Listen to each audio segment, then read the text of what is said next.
Ladies and gentlemen, good day and welcome to the Q2 FY26 results of National Securities Depository Limited, or NSDL, hosted by ICICI Securities Limited. As a reminder, all participant lines will be in the listen-only mode, and there will be an opportunity for you to ask questions after the presentation concludes. Should you need assistance during this conference, please signal an operator by pressing star and then 0 on your touchtone phone. Please note that this conference is being recorded. I now hand the conference over to Mr. Anshuman Deb from ICICI Securities Limited. Thank you, and over to you, sir. Good evening, ladies and gentlemen. It's a privilege to host the senior management of National Securities Depository Limited. From the management, we have Mr. Vijay Chandok, Managing Director and Chief Executive Officer, Jigar Shah, Chief Financial Officer, Prashant Bagal, Chief Operating Officer, Samir Patil, Chief Business Officer, Kothandaraman Prabhakaran, Chief Technology Officer, Vishal Gupta, Deputy Chief Technology Officer, Yash Ganani, Chief Regulatory Officer, Abhijit Kamalapurkar, MD and CEO, NSDL Payments Bank, Samir Gupte, MD and CEO, NSDL Database Management. I now hand over the call to Mr. Vijay Chandok, MD and CEO. Over to you, sir. Thank you very much, Anshuman. A very good evening to everyone and a warm welcome to all the shareholders, investors and analysts who are joining this call today. I truly appreciate the continued trust and support that all of you, along with now 8.31 lakh valued shareholders, have placed with us. Today I am going to take you through the progress of our business for the quarter ended 30th September 2025. So let me start what happened in this quarter talking about a little bit about the market trends. So markets saw some very interesting divergent trends. When it comes to incremental demat accounts, which is an important input to our business, the industry actually saw a degrowth of almost 40%, 39% to be precise, with additions on an incremental run rate basis, with additions coming in at 14.62 million in the half year ended 2026. This compared with 24.05 million in half year 2025 When we talk about ADTO in cash segment, we saw that the momentum of growth was there, but it was quite moderate. It was moderate at about 8.9% and stood at 66.3 trillion rupees in the quarter ended FY 2026. This is after experiencing a slowdown in the first quarter. However, divergent to this, the primary markets showed a robust growth in terms of total capital raised in H1, and the total amount of capital raised in H1 FY 2026 was 710.9 billion through 188 IPOs as compared to 561.2 billion in the corresponding half year last year through about 186 IPOs. So while there was some moderation and slowdown when it comes to demat accounts and when it comes to the ADTOs and cash segment, the primary market growth was quite robust. Well, the financial services ecosystem in India continues to deepen with strong domestic participation, increasing investor awareness and increasing formalization in savings, and NSDL as a key market infrastructure institution has continued to play a central role in this transformation, and we are proud to serve as India's largest depository, a position built on trust, tech resilience and transparency.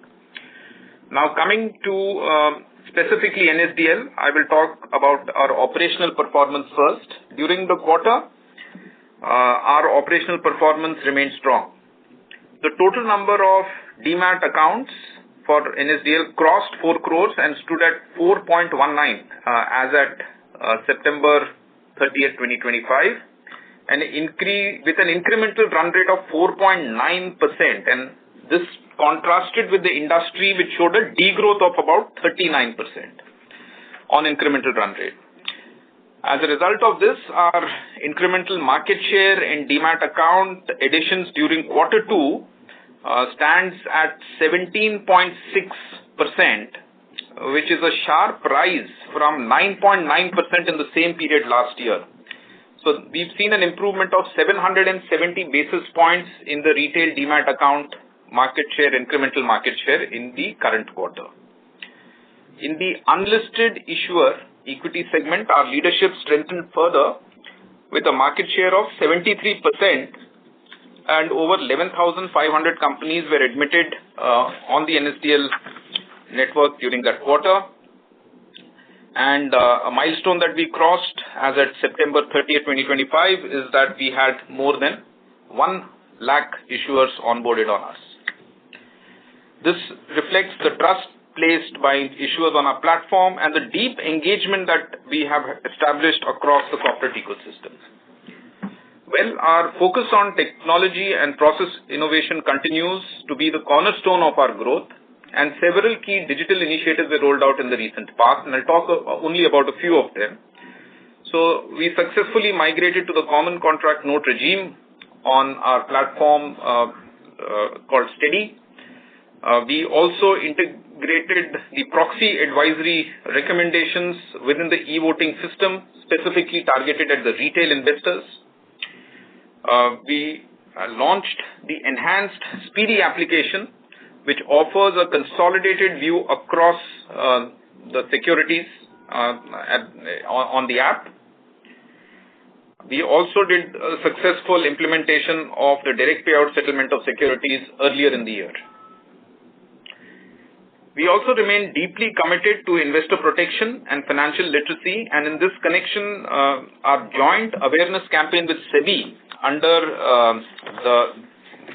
the hashtag Raho Digitally Chaukanna theme reached more than 79 million investors across India and in multiple formats in multiple languages.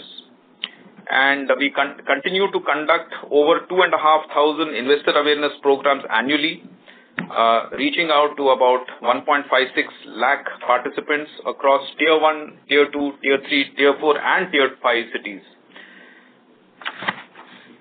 We continue to service our investors with our monthly newsletters called Financial Kaleidoscope. We also roll out our digital outreach programs like regular WhatsApp targeted campaigns helping investors reclaim their unclaimed dividend shares, appoint nominees, update KYCs for frozen accounts and so on and so forth. Basically all aimed at building trust, improving customer experience and improving participation in the market in the right way. The monthly campaigns that we did were done in 8 regional languages, which also broadened our reach. Now I'll come to the financial side of our output. On the financial front, NSDL delivered another quarter of strong and consistent performance, and I'll talk now about quarter 2 FY26 on a standalone basis first and then a consol. So on a standalone basis, total income for the NSDL Depository stood at 250.6 crore compared to 210.8 crore last year in the corresponding quarter 2 of FY25. So this increased by 18.9% on a YOY basis and on a sequential basis 31.6%. Coming to profit after tax stood at 120.4 crore for quarter 2, up by about 18.3% on a YOY basis, and on a sequential basis it increased by 45.7%. This included, however, dividend that we received from our subsidiary, and ex-dividend it grew by 23.6%. So now I'll talk about the consol numbers of NSDL, which includes our 2 subsidiaries added, or 3 subsidiaries added. The total income for quarter 2 stood at 432.2 crore compared to 385.3 crore last year in the same period, increasing by 12.2% on a YOY basis. The profit after tax stood at 110.3 crores, increasing by 14.7% on a YOY basis and on a sequential basis by 23%. I'll now talk very briefly about the numbers for the half year. For the half year ending September 30th, 2025, the total income stood at 779 crore, reflecting the scale and sustainability, and our profit stood at 200 crore for the half year ended September, increasing by 14.9% on a YOY basis. Coming now to technology, our spend on technology revolves around improvement in cybersecurity and technology resilience as a first area of focus, capacity enhancement as the second, improving customer experience as the third, and increasing automation in our processes and systems as the fourth. Looking ahead, we also see four key areas of focus for the company to drive strategy.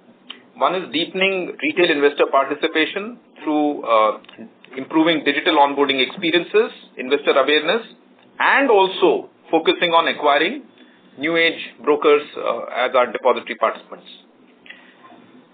Second is to leverage technology for operational excellence, improve customer service, customer experience, and build trust through cybersecurity and tech resilience. The third one being supporting new and ongoing regulatory initiatives of SEBI, and some of the ongoing ones that I'll talk about, couple of them, is the nomination options, which is now coming for up to 10 nominations per demat account, which is getting operationalized shortly. Also, introduction of systematic transfer plan and systematic withdrawal plan in demat form for mutual funds, which is also expected to come soon. The Unified Investor App Phase 2, where mutual fund folios in the account statement and information of open position and margin details are available, is also something that is there shortly. Under ease of business, we have recently launched a CAF platform, which is a unified platform for registering both FPI and FVCI. The whole idea is to simplify and speed up the whole process of onboarding. And lastly, it is driving value through our subsidiaries, particularly through the payments bank. Our business model, as you all know, is inherently a capital-light business model, strong cash generating ability with strong operating margin and kind of a leverage position, with also strong operating margin leverage, and well positioned to benefit from the structural expansion of Indian capital markets. We are seeing strong tailwinds of domestic participation as we move forward. We see macroeconomic stability, and we see continued digital transformation providing a very strong foundation for sustainable long-term growth. Before I hand over the call now to our CFO, I would once again like to express my gratitude to all our esteemed stakeholders, regulators, and our dear staff and employees for their continued commitment and support in our journey of nation building. Thank you from my side, and I'll hand it over to Jigar Shah, our CFO. Good evening, everyone, and thank you, Vijay. Let me now take you through the standalone consolidated financial highlights briefly for the quarter ended 30th September 2025 and the first half year FY26. On a standalone basis, revenue from operations for quarter 2 FY26 stood at 204.2 crore, a growth of 20.7% on a year-on-year basis and 26.8% sequentially. Total income, we have registered a growth of 18.9% on year-on-year basis from 210.8 crore to 250.6 crore. And on a sequential basis, we have registered a growth of 31.6%. Excluding dividend, which we have received from our subsidiary NDML, our growth stands on sequential basis at 22%. Our EBITDA margin for the current quarter stands at 64.1%, and excluding dividend, it stands at 61.3%. Our EBITDA for quarter 2 FY26 is at 160.7 crore. Our net profit after tax for quarter 2 FY26 grew by 18.3% on a year-on-year basis and 45.7% sequentially to 120.4 crore. Excluding dividend, sequentially it stands at 23.6% respectively. Our PAT margins remain stable at 44% excluding dividend for the current quarter. I would like to share a brief update for the first half of FY26 on standalone highlights. Total income stood at 441.0 crore at a growth of 20.1% on YOY basis. Profit after tax for H1 stood at 203 crore, up by 20.6%. Net worth on standalone basis stands at 1,970.9 crore. I am pleased to update we have crossed 3 million customers in one of our subsidiaries, NSDL Payments Bank, with customer deposits crossing 400 crores. Furthermore, the inclusion of NSDL Payment Bank in the second schedule of RBI Act marks a significant milestone, elevating its operational capabilities and regulatory stature. The bank was officially accorded the status of Scheduled Payment Bank in July 2025. Both subsidiaries are profitable as of H1 FY26, and we continue to focus on building a strong franchise. I will now brief on consolidated highlights for Q2 FY26. Our total income grew by 12.2% from 385.3 crore to 432.2 crore on a YOY basis and 24.6% sequentially. Our PAT, profit after tax, stood at 110.3 crore, representing 14.7% growth on YOY basis and 23% sequentially. For the first half year, FY26 consolidated highlights, total income stood at 779 crore, up by 3.8%, H1 FY26, and our PAT stood at 200 crore, up by 14.9% in first half year, 30th September 2025. With the financial updates, I will conclude my opening remarks. Thank you for joining us today, and I will now open up the floor for Q&A session. Thank you. Thank you very much. We will now begin the question and answer session. Anyone who wishes to ask a question may press star and 1 on their touchtone telephone. If you wish to remove yourself from the question queue, you may press star and 2. Participants are requested to please use handsets while asking a question. Ladies and gentlemen, we will now wait for a moment while the question queue assembles.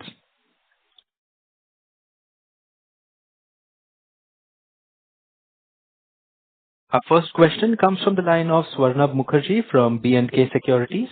Please go ahead. Hi, sir. Thank you for the opportunity. Couple of questions. Wanted to understand that your annual custody fees, there has been a sharp jump from last quarter to this quarter. I just wanted to understand what led to this and how do we actually account for that? Is this revenue kind of provisioned over the 4 quarters equally? If you could throw some color on that. That is the first question. And if you can also talk about the expense base, because I think all your 3 major expenses that you have reported, the employee side, the technology, and the other expense side, there has been quarter-on-quarter increase. So what is driving that? How should we think about this cost structure for the rest of the year and next year? If you could explain. And one bookkeeping question, in the corporate action and IPO fees, if you could give us a breakup of, how it was in this quarter between corporate action and IPO and, same breakup last quarter, that is for 1Q. Thank you, sir. Thank you for asking this question.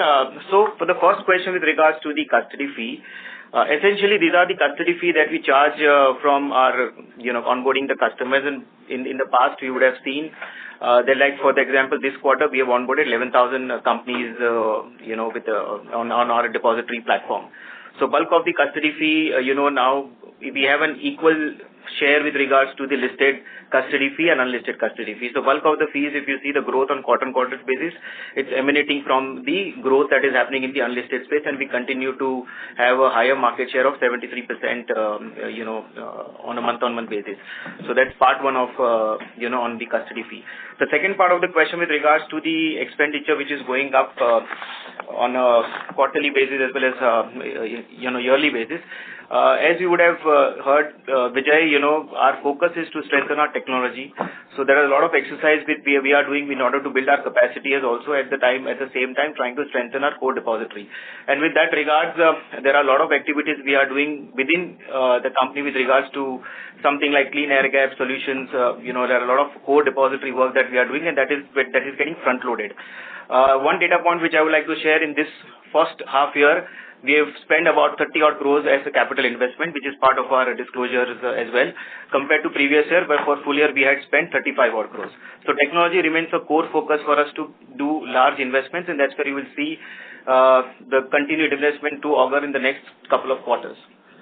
And at the same time, we continue to invest in people as well. Our employee strength has grown from March to now, in terms of size and in terms of volume and in terms of skill sets. So that's where the area of investments as far as our focus is concerned. With regards to the corporate action, the third question that you asked, we typically don't share the split between, the corporate action and how much of the corporate action is contributed by the IPO. But second quarters are typically good quarters in the depository spectrum, where bulk of the IPOs and the flow of pipeline is seen especially, and that's where we tend to make, higher fees with regards to the IPO chunk. Right, sir. Understood. Very helpful. Just one follow up on the first response. So if I got you right, you are saying that in your custody fees, the contribution from listed and unlisted are almost equal. Would that be right understanding, sir? Yeah. So also one more point that has come in custody fee, just to follow up on that as well, that we've started charging, and we've been saying that, we have a blockchain technology or a platform, DLT, distributed ledger technology, that we have started charging from June and onwards. So that's where, in this quarter, some of the income in custody fee has gone in because we charge annual fees to 600 corporates. So that is also you would see in the second quarter, and this will continue to be in the next couple of quarters. And as far as the future years are concerned. Okay. Sir, could you give any color? I mean, how much of this would be discharged?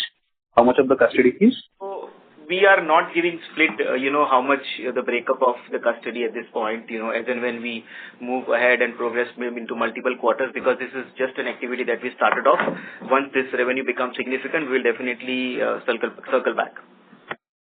Sure, sir. And also one thing that for listed companies, is there a processing fee component that you charge when they come first time for dematerialization? And if yes, is that significant in that overall custody fees mix? Yeah, so we charge, something called joining fees. So if it's an unlisted company, we charge 15,000 for unlisted companies, and for listed companies, we charge 20,000. So it's not included in part of custody. That is a separate fee item. Yeah, that is part of the non-recurring fee. Okay, sir. Understood. Very helpful. Thank you so much, sir, and all the best. Thank you. Thank you. Our next question comes from the line of Prayesh Jain from Motilal Oswal. Please go ahead. Yeah, hi, Jigar, hi, Vijay. Congrats on great set of numbers. Firstly, again, just extending that custody question, pretty surprising that sequentially the growth has been, almost like 14 crores. So could you give some data points behind this with respect to the number of unlisted companies that would have gone up? And second would be on the number of folios that would have gone up on the listed side. So, hey, hi, Prayesh. See, the breakup, broad breakup I can share is one element, as I mentioned, is the DLT annual fee that we started off from June onwards. So some of this is contributed through the growth that we have seen, or we started charging the DLT ledger platform. The second part of that, the folios have gone up as well, as you rightly said. We had 11.5 crore folios in the month of March ending on early April, which has gone to 14 crores folios. So folios have also gone up. Between the first 2 quarters, if you see, we have onboarded roughly 22,000 companies as well. So when we are onboarding companies, that time also we charge annual custody fee, and then we charge at the same time the processing fee or the joining fee.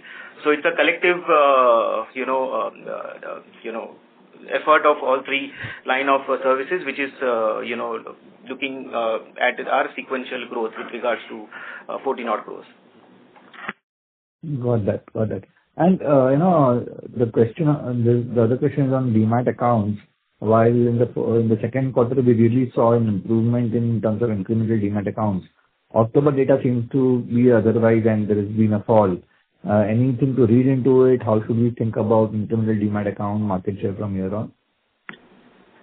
Yeah. So, actually, October has been a month of, I would say, lot of festivals and holidays which have impacted our DPs probably a little more because there has been a sort of a drop in attributed to that. That is what it appears prima facie at this stage. Nothing abnormal other than that. However, like I said, we are not giving any guidance on how things will shape up. Our strategy and our efforts are very, very aligned to put our heads down and try and win more new age customers, old age customers, whatever. We basically look at market opportunities for expanding new DPs and also talk to our existing DPs to try and solve their problems so that their run rates improve, their ability to sell to larger number of customers improve. So we'll continue to do that. There could be certain seasonality effects in a specific segment of DPs which could get impacted, and that is something beyond our control. But beyond that, at least as of now, I don't see anything abnormal which would have led to that kind of a situation. Last time you had mentioned about, one Bangalore-based discount broker starting to incrementally give accounts to us. Is there any such more in the pipeline or anything that you can highlight right now? So actually, the Bangalore-based is actually a tech broker. It's a fintech broker. I don't want to use the word discount broker. So it's a fintech broker. And so he continues to scale up. We've also onboarded Gurgaon-based, in this case, a fintech discount broker, who's also scaled up. These are some new additions that will be visible in larger number in Q2.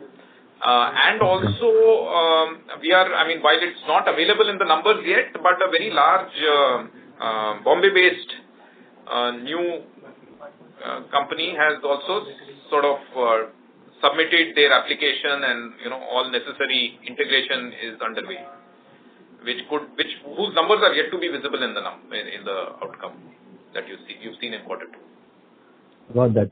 And last question is on the banking services part, where we have seen a very strong traction in terms of revenue, sequential basis. Last time we had mentioned that, some of the elements we had gone slow on and focus on more core activities. So could you elaborate more on that as to, what has driven this growth and how should we think about this from a full year perspective? Are you talking about the payments bank? Yeah, payments bank, yeah. Okay, yeah. So, payments bank has shown traction on two fronts fundamentally. One which has been sort of a part of our strategic focus. One, it has shown traction on quality customer increase. So our quality customer increase has crossed 3 million. This was at the same time last year, approximately half that number. And also we've seen more than 100% increase in CASA because quality pe focus tha. So combination of quality customer coming along with CASA has been one factor which has led to better financial outcomes. The second is we've started this UPI acquisition business, which is again found traction, and a lot of work was being done to onboard quality partners for that last year, and particularly later part of last year. I think those efforts have all been completed, and now more partners are onboarded, and as more volumes of UPI acquisition is now coming to our bank, and that is leading to the second reason for growth. So as things stand, I think both these feeders of revenue seem to be sustainable, and we continue to believe that the kind of growth we've seen in Q1 and Q2 momentum should continue. Got that. Thank you so much, and wish you all the best. Thank you. Thank you. Our next question comes from the line of Amit Chandra from HDFC Securities. Please go ahead. Yes, sir. Thanks for the opportunity.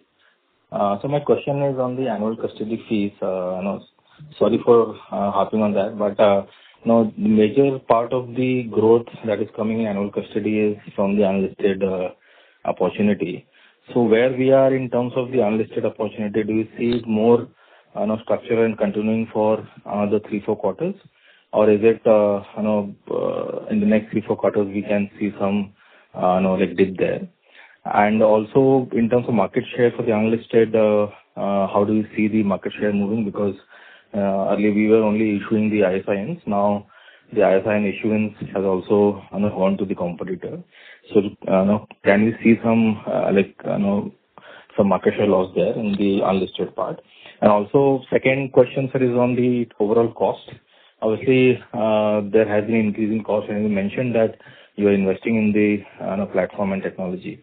So where we are in terms of the investment journey, because the increase has been sharp, and also for this quarter, how much of the increase sequential has been because of e-voting? Because e-voting is more like seasonal, so we have to exit off the cost related to e-voting. So what is the sustainable cost, and how do you see the investments going on? Thank you. Yeah, so I think there are a bunch of questions here. We'll go one by one. Let me start with your cost question first.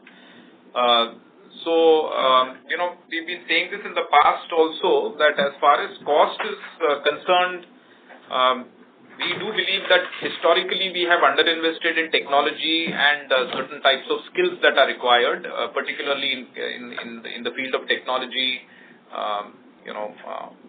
data and some of the areas where automation and new age techs can be used. So we are clearly articulated in the past, and we continue to pursue that path of improving skills and infusing new technology, both hardware and software and other partners that have come up in this space to get onboarded with us.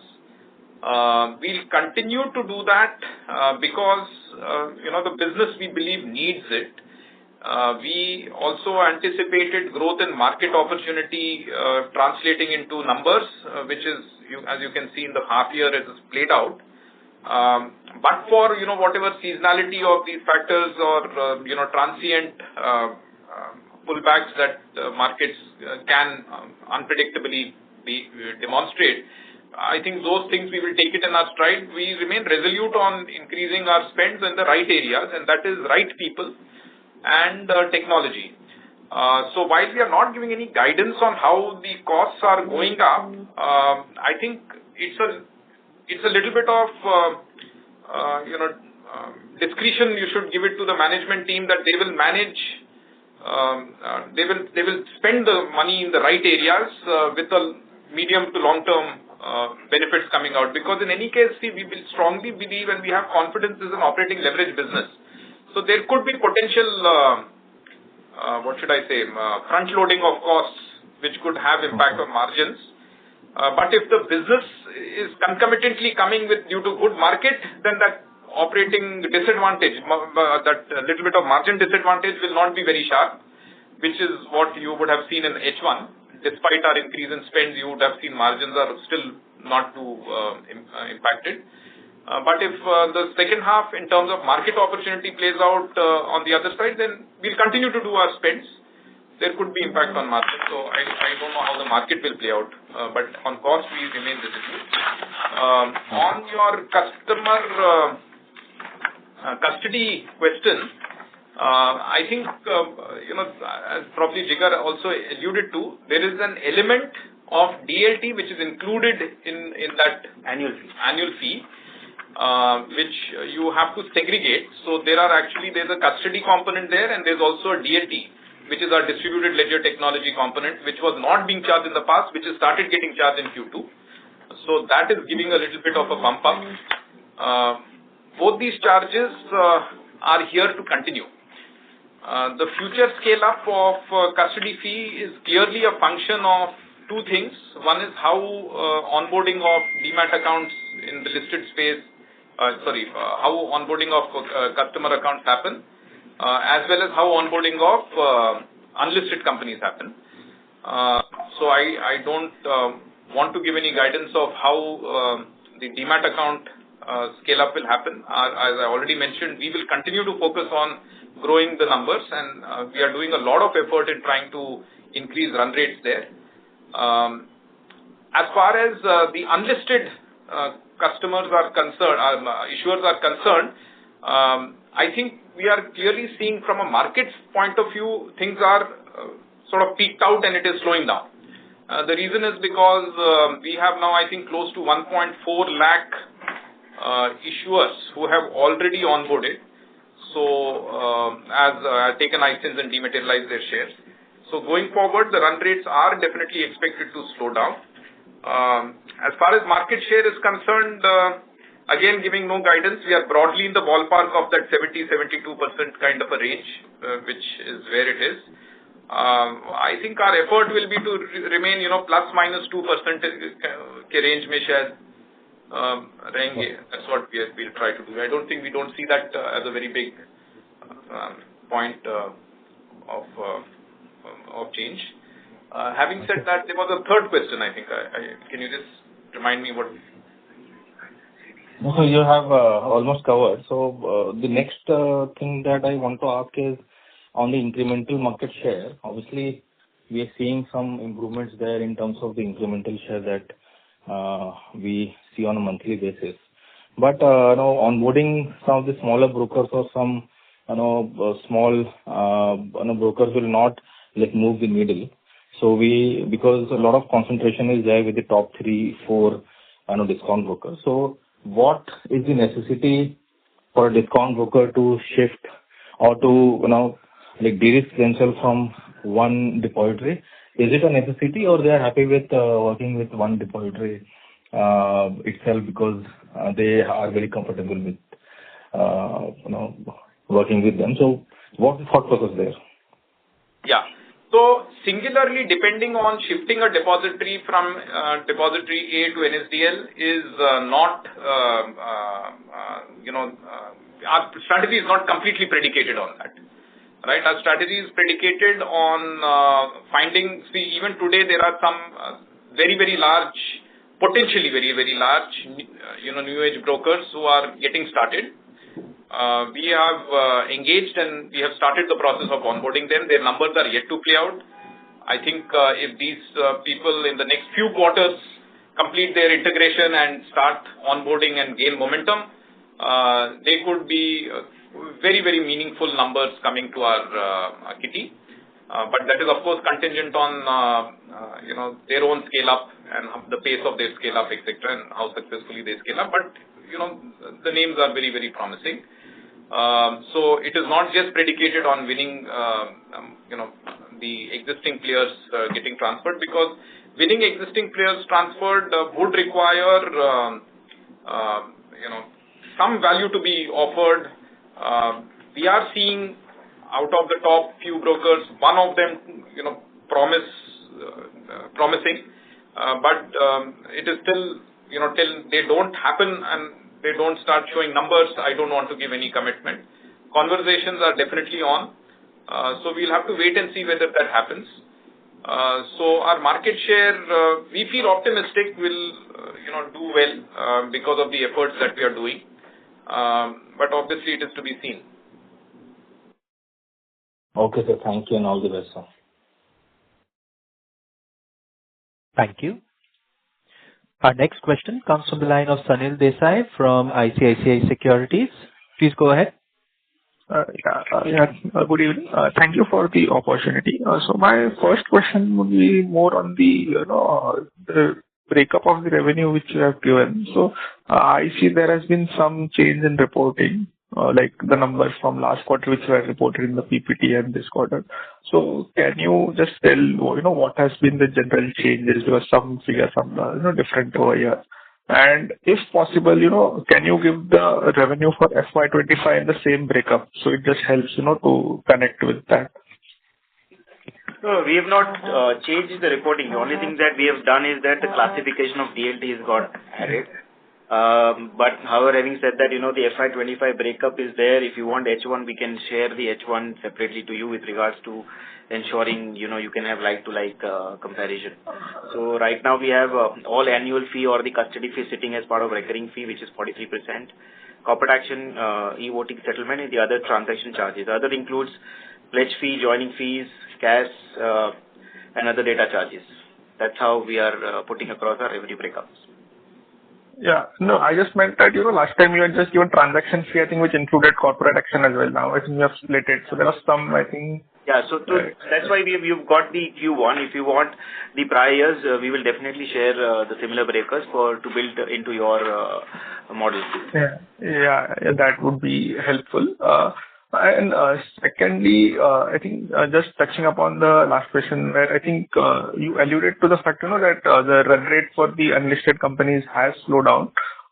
So if my understanding is correct, so going ahead, maybe as you said right now, the annual custody fees, 50% is more of 50% is from joining and 50% is from the recurring that part. So maybe going ahead, the joining fees would come down and the recurring fee portion would increase. So overall, the growth for that particular revenue item would be more of flattish on this base. Is my understanding would be correct in this part? So I think there are a couple of interventions I need to make here. So first of all, it was not, I mentioned unlisted companies' run rates are going down, issuers, right? Yeah. So just to clarify, if you look at our total revenue, and I'm giving you broad approximations here, so bear with me. We have two types of revenues, recurring and non-recurring, okay? Recurring is approximately 43% of our total revenue. 57% of our total revenue is non-recurring. Out of our recurring, you have recurring fee coming from listed and unlisted, and in the current quarter, you would have added a third dimension, which is DLT fees, which is recurring. This together is on the ballpark of about 43%. While the DLT fees is very new and raw, so it will be a small amount, the recurring fee arising out of custody of listed and unlisted is broadly equal. 58% has got 6 line items. One of the line items is joining fees. Okay. Yeah. So okay, good. So you have to that context. Yeah. Yeah, that's clear. Thank you. Thank you for that.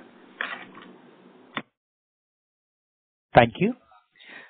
We have no further questions, ladies and gentlemen. I would now like to hand the conference over to the management for closing comments. Over to you, gentlemen. Thank you very much. Thank you, all of you, for having taken the efforts and joining us rather late. We had to shift the call, to manage logistics. So thank you for bearing with us. Thank you for all the questions you've asked. We really value your questions. And in case there are any afterthoughts or questions after you do detailed analysis of our financials, please do not hesitate. We'll be very, very eager and happy to help. We have the whole team led by Jigar, raring to go and answer your questions. And wish you all a good late evening, I should say, because I know you guys work late. So, and a good weekend coming ahead. Thank you very much from the NSDL team. Thank you. Thank you. On behalf of ICICI Securities Limited, that concludes this conference. Thank you all for joining us. You may now disconnect your lines.